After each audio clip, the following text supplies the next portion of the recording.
2017년 3월 14일 자 국민일보가 보도한 김재규가 바꾼 여고생 이정미의 꿈, 소름 돋는 역사라는 제목의 기사는 이정미 전 헌법재판소장 권한대행과 박근혜 전 대통령의 얄궂은 운명이 재조명되고 있다. 두 사람의 인생을 뒤흔든 사건에는 김재규라는 공통된 인물이 있었다. 이정미 전 헌법재판소장 권한대행은 13일 퇴임식을 갖고 30년간의 공직 생활을 마감했다. 대통령 탄핵 심판이라는 막중한 임무를 수행한 만큼 이정미 전 헌법재판소장 권한대행의 이력과 과거 인터뷰가 여러 언론을 통해 보도됐다.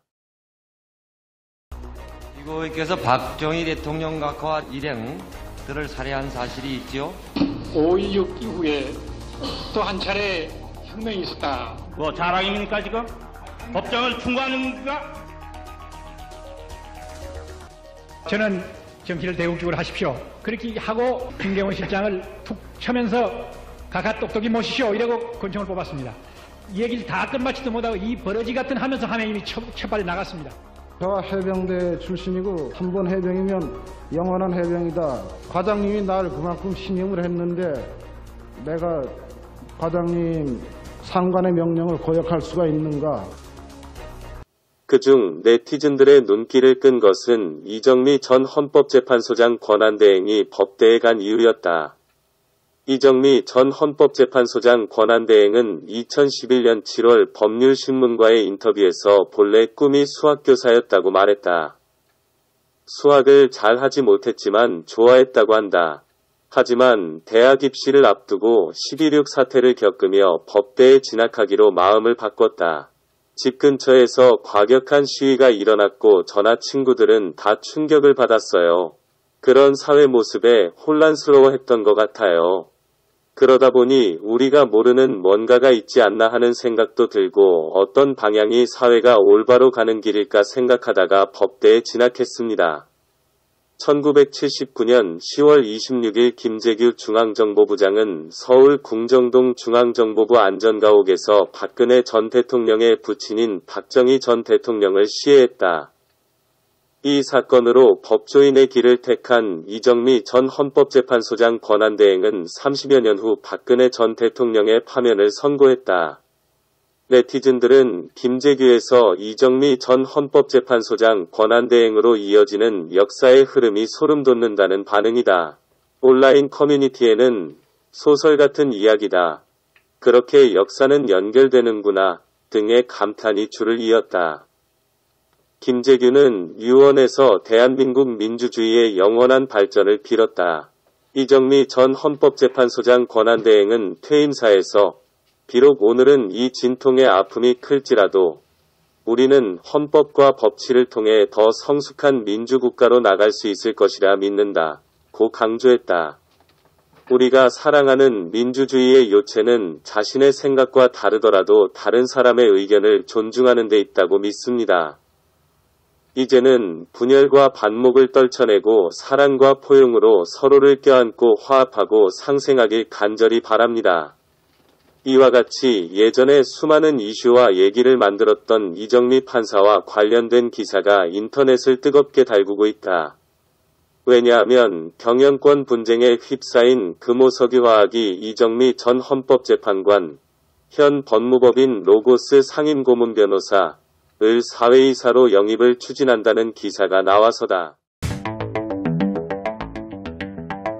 권성동 국회의원장이 딱 앉아 계시고 국회는 힘이 넘치는데 약한 사람은 누굽니까? 여자 하나래, 여자 하나. 제가 볼 때 법관은 약자를 생각하는 것이 정도라고 생각합니다. 청구인 측 대리인들은 우리나라 최고의 명 변호사님들입니다. 아니, 이분들이 발견을 못한 거를 재판관님이 발견해서 꼬집어줘요?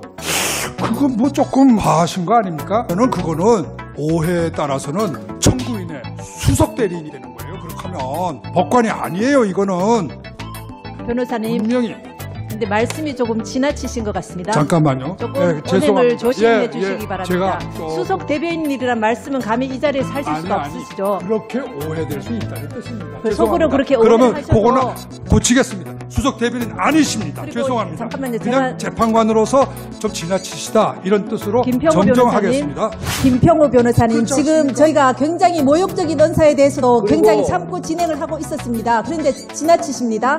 아니 뭐가 지나쳐요? 저는 법을 설명한 것밖에 아무 설명이 없었습니다. 저는 아까 발언하실 때도 재판부에 대해서 굉장히 모욕적인 언사와 지난 기일에 재판부에 대해서도 삿대질이랑 헌법재판관식이나 하느냐 이런 말씀을 하셨습니다. 저희가 문제 삼을 수도 아니, 있지만 제가 뭐라고 그랬어요?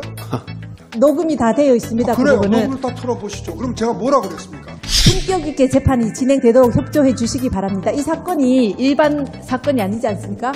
대통령 탄핵 사건입니다. 그리고 아까 여러 가지 편파적이다, 공정하지 않은 재판이다 이렇게 말씀을 하셨는데요. 몇 분의 대리인은 오늘부터 또 몇 분의 대리인은 지난 기회부터 이렇게 참여를 하셨습니다. 그 피청구인 대리인께서 말씀하신 이외에는 절차에 대해서 특별한 이의가 없으셨습니다.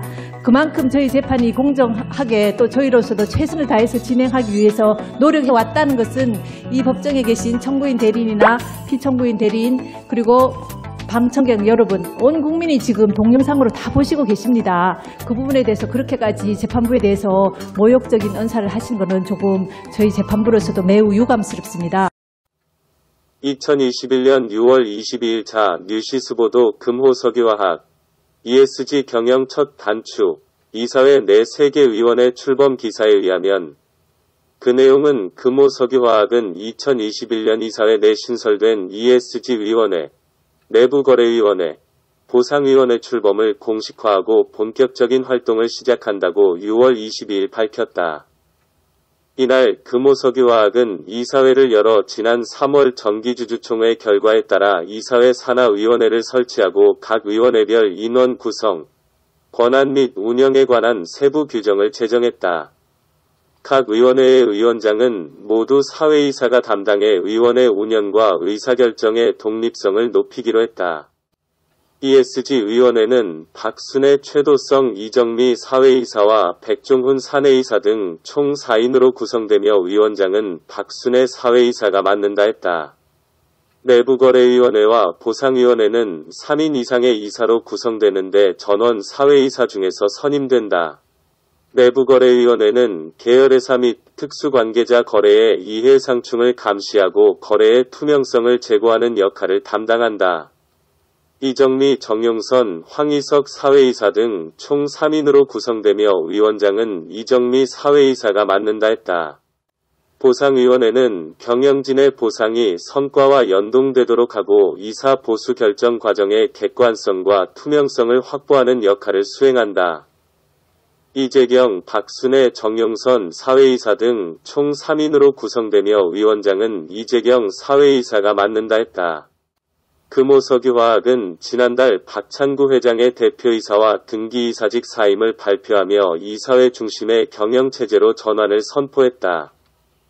이에 대한 추진 방안으로 우선 지난 15일 임시주주총회에서 연구개발, R&D 및 재무 분야의 전문성 제고를 위해 고영훈 고영도 사내이사를 선임했다.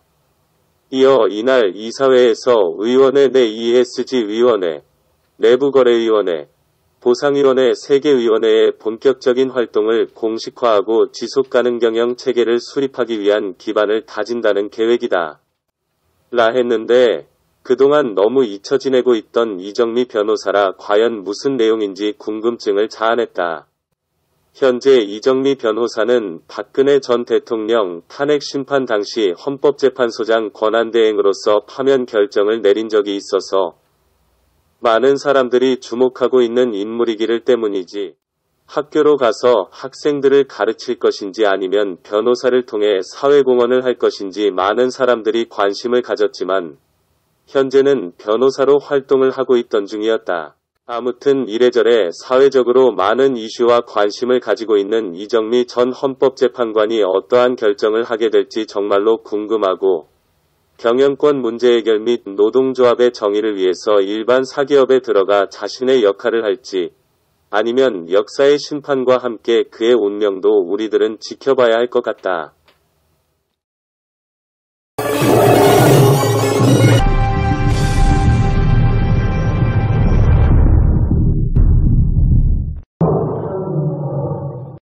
구독과 좋아요, 그리고 알림 설정은 제작자에게 매우 큰 힘이 됩니다. 채널 구독은 언제나 무료입니다.